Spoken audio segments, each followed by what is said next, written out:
All right, let's talk exam 2. We're going to kind of walk through some things. As always, there's that dosage calc, a reminder, a blank piece of paper is totally okay. Some people really do well with what we like to call a brain dump. And basically the idea that you sit down and you write what you need to remember.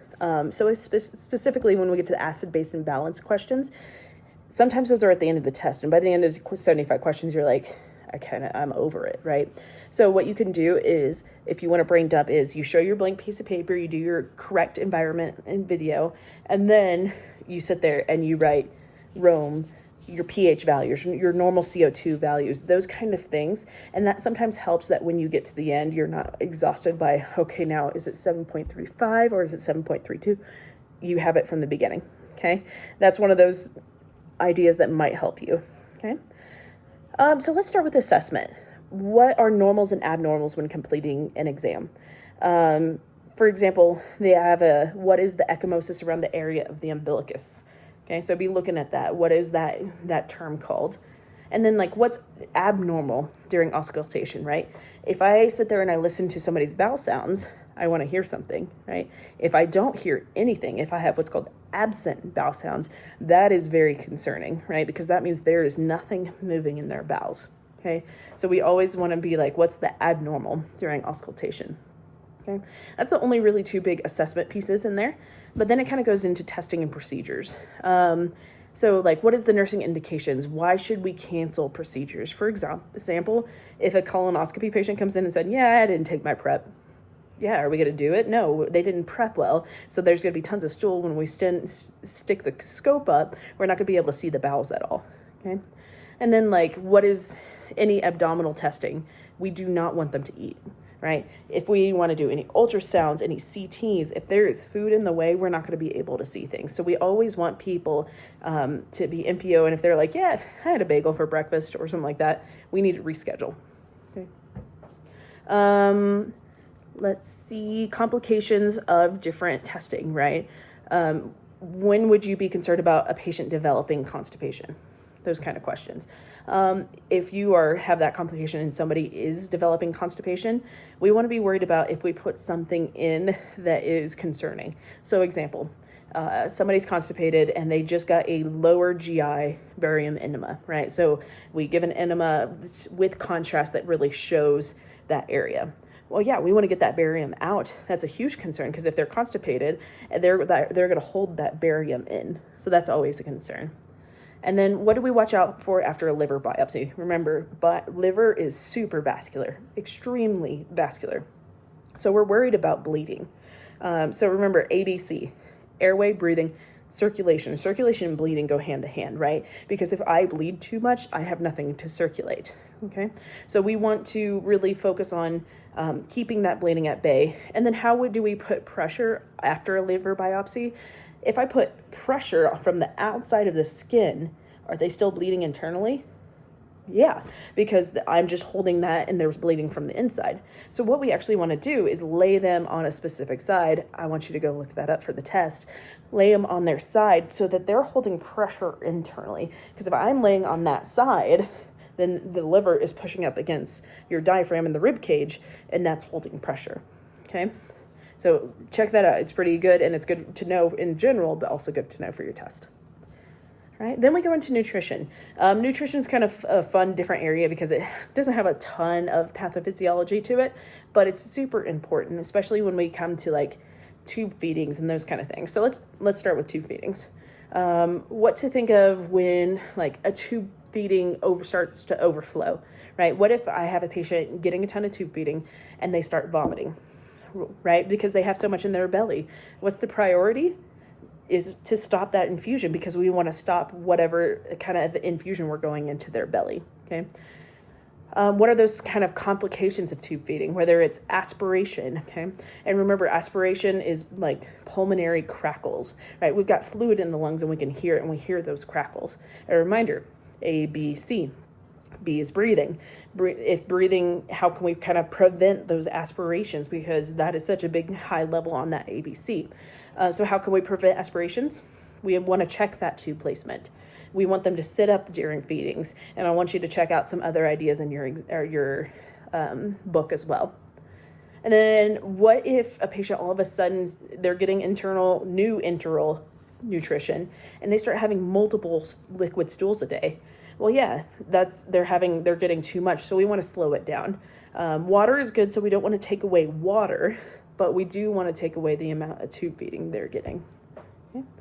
And then know the difference. When would you use internal nutrition versus parenteral nutrition? Okay. The big thing is their GI tract working? Enteral nutrition, those tube feedings kind of things, they still need their GI system working. But parenteral nutrition, their GI system is not working, so we're putting it in through the central venous system. Okay. NG tube care. How do we confirm placement? This is if you are an LPN or you've done this in the past. It used to be like you could do a lithium test, you can do this. No, how you confirm placement is always an X-ray. Okay, it's not occultation, it's none of that. It's always an X-ray. Okay. Parenteral nutrition, kind of going through that way. Remember, this has so much dextrose in it. Okay, so it has tons of sugars, and what loves sugar? Bacteria, right? So we want to change the tubing every 24 hours, even if there's leftover. We don't care about wasting this stuff because if it sits out longer than 24 hours, it's shown to grow a ton more bacteria and cause infections. Okay, but since we're giving so much sugar through that parenteral nutrition, we need to think about things like checking blood sugars. How often should we check blood sugars? Like every 4 to 6 hours, usually around 6 in the hospital, but 4 to 6 is generally what we see. And then let's think, man, pharmacy didn't give me my new parenteral nutrition. They're making it right now. We need to think about if the patient isn't getting that amount of sugar that their body's used to, their blood sugars are going to drop. So a lot of times we need to give them like dextrose, like some kind of IV fluid with dextrose to hold them over. Okay. PEG tube care. How often do you flush the tube and how much, right? Usually it's about 30 mils every 4 hours. And we don't need to do daily imaging. Like you would think like chest or NG tube, those kind of things that can come out. Usually PEG tubes are in there and they're in there for good. We always want to like look at our PEG tube site, but we don't have to do daily imaging. Okay. There is some like basic nutritional assessment question. So how do we assess risk factors? And remember, just because somebody follows a certain religion does not always mean they follow that diet. Okay, so just kind of don't always assume religion equals diet.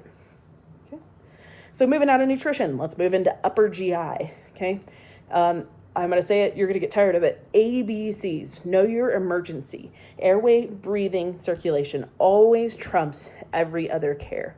Okay, so if you are having any kind of concern about anybody, you should always be doing vital signs. Okay. If you don't have them or you have new concerning symptoms, if something's drowsy or like somebody's drowsy or lethargic, if you're looking through your answers and it's like, hey, get a set of vital signs. Yes, because that is what's going to tell us our ABC. Is our oxygen saturation low? Is our blood pressure low? Those kind of things, okay? So think vital signs with that. Think about your medications. Kind of know your basics of your nausea medications and also know your PPIs. Proton pump inhibitors. Remember, they usually always end in Zole, as in omeprazole. So that's ZOLE. So that's a good remember. If you're doing flashcards, PPIs, Zoles. Okay. And then what kind of antibiotics do we use for H. pylori? Again, another good flashcard question to remember. Severe complications. So one of the biggest severe complications of an upper GI is that esophageal varices. Okay, so think you've got your esophagus and you've got these swelling bands, usually because of alcohol and other reasons, mainly alcohol. If those bands are around your esophagus, what's next to it?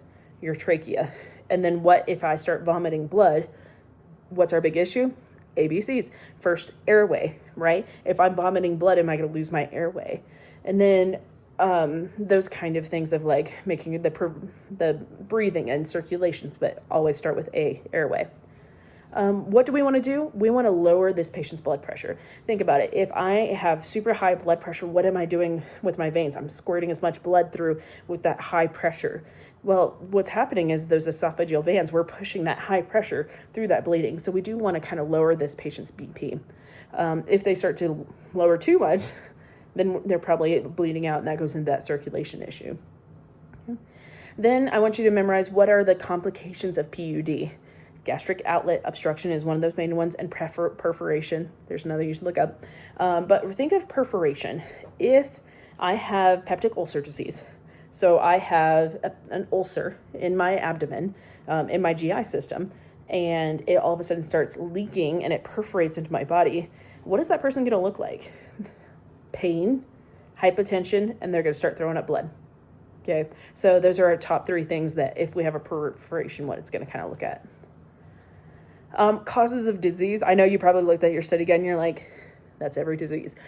I'm going to break it down for you. What is the main cause of acute gastritis? There's one med. We take it all the time. Memorize that because that's a few times on your exam. What does acute gastritis, what main kind of set of meds cause that? I'm not going to give you an answer. Go look it up. All right. Clinical manifestations. Again, you probably were like, for every disease, let's just talk about appendicitis. So if I have an appendicitis patient, where is that exact clinical manifestation going to happen? Usually it's that right lower quadrant pain, rebound tenderness. That's a good one, kind of know. You still want to kind of know your other ones, but appendicitis is one of your big ones. Hint, hint. Diet education and interventions to improve symptoms. So for example, if a patient had a lap chole, what kind of diet should they have? Like low fat, right? Because they're not able to process that fat as much, right? So fluids are goods, but isn't really related to the surgery, okay? So a lot of people, there's a test question, everybody's like, lap chole, they should drink a ton of fluids. Yes, but we're more thinking about diet related to low fat, okay? And then, for example, the GERD diet. What should people not eat on GERD diet? There's a big joke of like, it's RN's favorite things: caffeine, alcohol, and chocolate. Those are the big ones for GERD, if that helps you remember it. But avoiding large meals, and another nursing thing, right? You finally get to sit down after 8 hours into your shift and you eat a ton of food, that kind of large diet. Think anything that's going to really decrease that LES pressure, that lower esophageal pressure, where it's going to put too much pressure up on that and you're going to have leakage of acid basically into your system. Okay. Another good one is sitting up after eating too. So whether it's blocks on the bed, anything that's going to help them sit up after eating. All right. So that's the big thing of upper GI. Let's switch to lower GI. Know your basic vital signs. That's all throughout this semester, but know it for this exam too. What is abnormal, right? So if somebody is post-operative anything, they are probably a little bit dehydrated. What does dehydration look like? Dry skin, decreased urine output, high pulse, low BP. So then what is our highest intervention? Think circulation. What is our fluid? Those kind of things. Clinical manifestation of disease. Again, you're probably like, what? Again, this goes into appendicitis, those kind of diarrhea. What are the clinical manifestation of diarrhea? And a reminder, if a patient is having diarrhea, everybody's like, meds.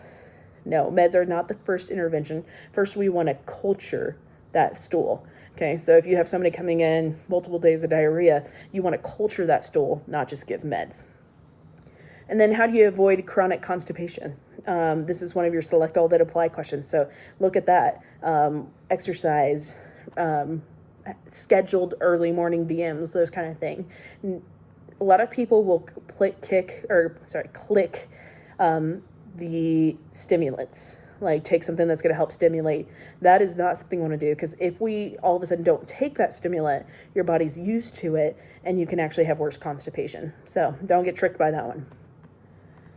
And then Crohn's versus ulcerative colitis. You've done your case study, which hopefully you were able to learn more about Crohn's and what you're kind of looking for. But what kind of medications are patients with Crohn's on? They're usually immunosuppressed, right? So what do we want these people to do to prevent getting infections, right? We probably don't want them going to large crowds or those kind of things that can cause, since they do have a suppressed immune system. Okay? One of those complications of both Crohn's is that colonic strictures. How do they manifest? What do they look like, right? If I have a colonic stricture, what I have is probably a distended abdomen and hypoactive bowel sounds, because it's not able to move through, so everything kind of backs up. So think about the pathophysiology of that. And then why does a Crohn's patient develop UTIs? Some people are like, oh, they don't wipe, those kind of things, and then you kind of go to your basic UTI kind of route. But usually a Crohn's patient will eventually develop fistulas. And what a fistula is a little tunnel basically between the bowel and the bladder. And what's happening is that the stool is coming down and it's actually going up into the bladder and causing those UTIs. So kind of know your basics of those fistulas. And then emergent complications, okay? If you have somebody with peritonitis, this is a medical emergency. What this is an infection in your belly. Okay, so you have acid, you have stool contents that leak into your belly, and that's a big deal, right? And so what usually happens is they get septic and hypovolemic shock. Okay, so sepsis because they have that infection, that peritonitis, which is very difficult to get it. We actually call it in the hospital a lot of times hot belly. Okay, if somebody gets a hot belly, they are a very sick patient and they have a high mortality kind of rate. And then just knowing hypovolemic shock. Low volume. So what usually you have low blood pressure, high tachycardia, right? High heart rate. Kind of know your basics of don't go into too depths about hypovolemic shock, but kind of know your basics of that. Okay. And then your last one in that section is diet education. Again, you don't have to go through it all. Look up IBD. Okay. Your last piece and one of the hardest, acid-base imbalances. Okay. Memorize your normals. Like I was saying at the beginning, brain dump, put your normals at the top of your paper. And then remember your ROAM acronym. Sometimes that helps people. Practice interpreting ABGs. That's going to be super helpful. I rarely say, YouTube that. Some people struggle with ROAM, and there's other resources for acid-base imbalance. And I think I posted some in the course, but you should still go and check it out because there's some other ideas of how to interpret the acid-base imbalances, okay?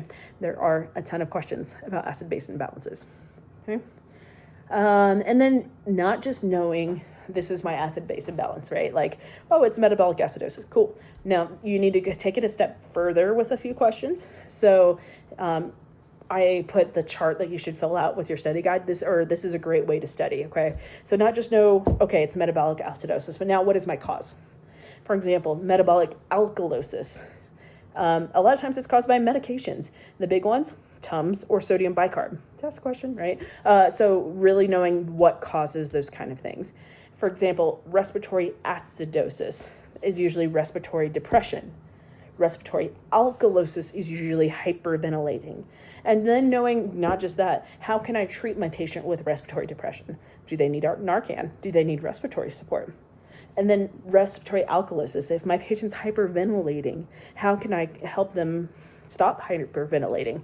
And the sad thing about this one is it's usually anxiety and pain meds to help them physically calm down so they stop hyperventilating. Okay. Last little bit of that is Kussmaul's. I want you to pay attention if it's in your reading. Kussmaul's, which is like an underproduction of bicarb, and what that kind of looks like. Okay. I know this test has a lot on it. I hope you're already studying, but you should really take into consideration all those things that I've talked about it and go into a little more depth, okay? I don't cover all the test questions in these test review, right? We also have rotating questions that come in through every semester that are a little bit different, but I try to bring up the main questions that are usually about the same, okay?